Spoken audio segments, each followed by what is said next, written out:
Why do you think that the esoteric or the spiritual, any word that you use is so damn loaded, you can't use the right word, but something more? How would you define that, and why is that important?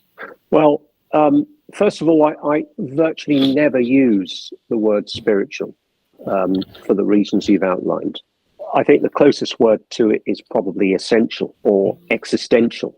But it comes back to your mention of the word intelligence. Less and less can I look at the world around me without perceiving an implicit intelligence that brings order to things. I just can't see the world without it. Even so, I would still classify myself as an agnostic. And I'll go down a bit of a cul-de-sac here, if you'll bear with me. But belief is a part of the problem that we experience as human beings. And the world tends to divide into the believers and the non-believers, those that are religious and God-fearing, and those that are atheist, and don't believe. In my view, they are both in the same camp because they're really guided by an inner belief that the world is like this or like that. The fact that one believes in God and the other doesn't makes no difference. There is still a very strong belief system impacting their view of the world. Whereas with the agnostic, they say, I don't know. Because actually they don't, unless you have clear proof of some superior being. There is no knowledge of it.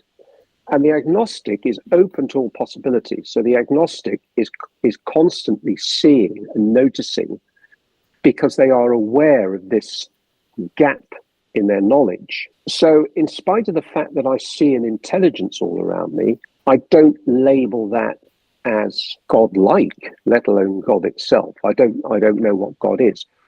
So I'm an agnostic that cannot look at the world without seeing an innate, implicit, distributed intelligence in everything I perceive, including myself, of course. So if you look inwards, you see it. Now, many of the great teachings will tell us, rather glibly, that we are that intelligence. That is us.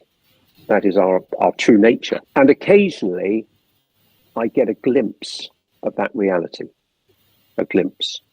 But I can't, unfortunately, I can't say that I'm connected to it on a persistent basis. But certainly there are glimpses there. And each glimpse is a reminder to keep that awareness open, keep that perception open, to perceive more of it. Would you say that the more you age, the more glimpses you get? Yeah, absolutely. Absolutely. Go ahead. Sorry, I was going to say the more, contrary to what I was expecting and contrary to popular opinion, the older I get, the less I know, the more curious I am, and the more childlike I feel. You resonate. I resonate very much with that as well.